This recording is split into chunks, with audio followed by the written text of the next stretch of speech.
Hello, I'm Nick from Quit With Nick and nickterone.com. Now, the reason for this video is because over the 15 years I've specialised and become an expert in helping people quit cigarettes and vapes.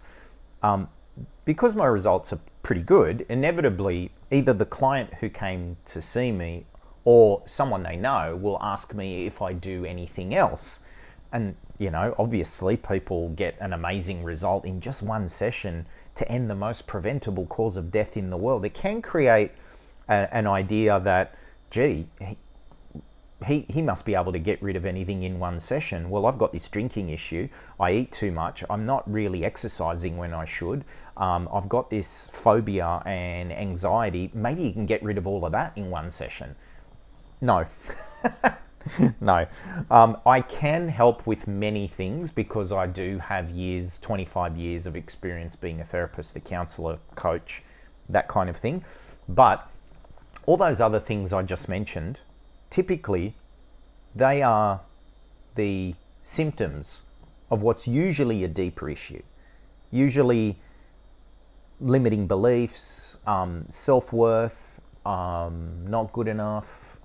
These deep underlying things can bubble up into the surface and present and sort of manifest as an eating issue, a drinking issue, depression, anxiety, a phobia, that kind of thing.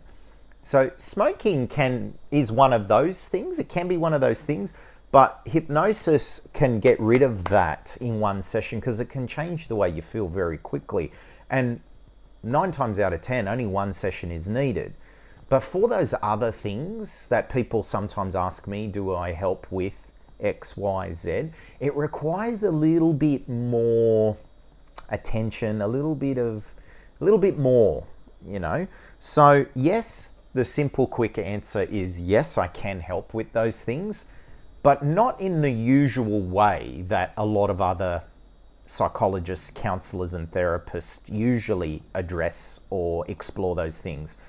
I've noticed in all the years I've been a therapist, counselor, coach, having received some of it myself and even having been in the background listening to people even getting counseling, psychology and that, it's really just chit chat more often than not. Oh, so how are you this week? And how was that barbecue? And oh, how did that? Oh, well, that can happen. Oh, well, you just got to, it's typically, and maybe you can think back if you've ever got psychotherapy of any kind for any issue or someone ask yourself, was it sort of just chit chat or were you given real practical, easy to use, everyday strategies, tools and techniques that are really helpful and useful right in the moment that you can use to self-regulate when you really need it? Or was it just a fortnightly catch up for half an hour or 45 minutes and kind of like you're having a chit chat with a wise friend? Sometimes wise, sometimes not so. Was it like that? So that's not me at all. If someone wants to work with me for anything other than smoking, we take a very practical, goal-orientated approach. Very hands-on, okay, where are you at? Where do you want to be? Believe it or not, often the story of how you've got to where you are isn't actually always that relevant.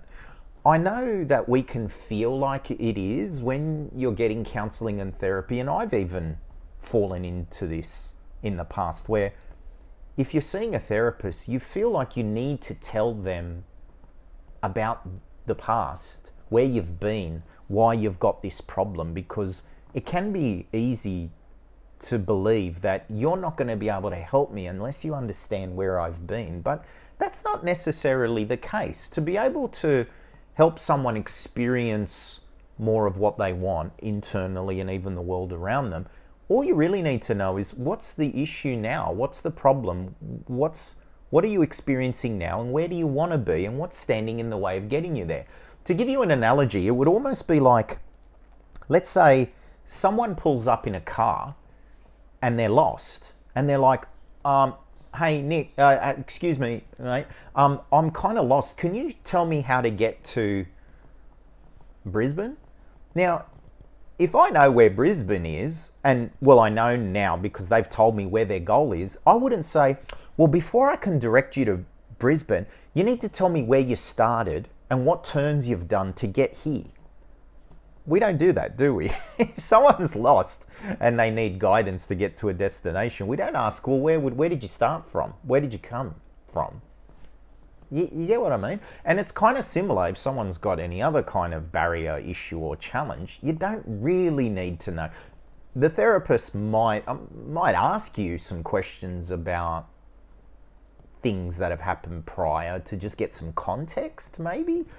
But it's not really necessary for you to experience calm, confidence, empowerment, feeling fulfilled and satisfied, and all of that stuff, which is usually what people are really wanting when they go to counseling and therapy. What you're really seeking is confidence, control, feeling empowered, feeling like you're on the right path, feeling a zest for life, feeling healthy in mind and body, soul, spirit.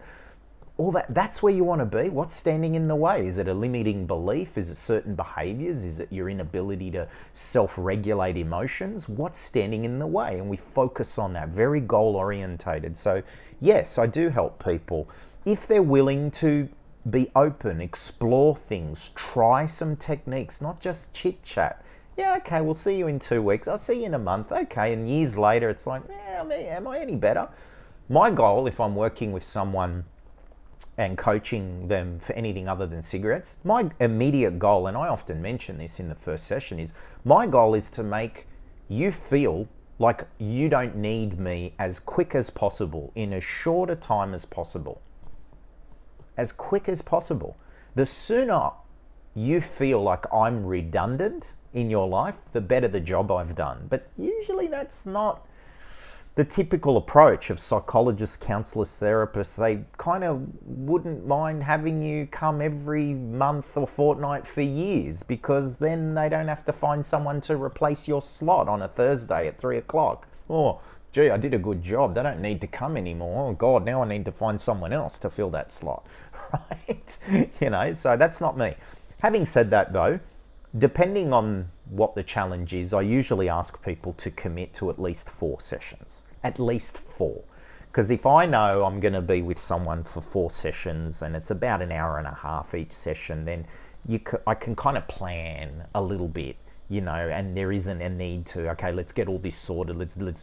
I want to just dump everything on you because I don't know if you're going to come the next time. So just make it overwhelming in one session. It's good to at least commit to 4. Usually it's either once a week or once a fortnight, that kind of thing. And be prepared to really get some tools, strategies, techniques, things you can do and practice yourself that will then help you along your journey in the future. Might include some self-hypnosis, might include some mindfulness techniques, meditative techniques, being present, that kind of stuff. Believe me, that's often the tools that will help shift and change a lot for people. So anyway, if you found this useful, or you want to talk to me, or you want to pass this on to someone that may have asked you, does he do other things? Yes, please get in touch. Yeah, I'm available on my 1300 number, 1300 883 272, or even my mobile number. Take care to your health, and I look forward to helping you. Take care. Bye.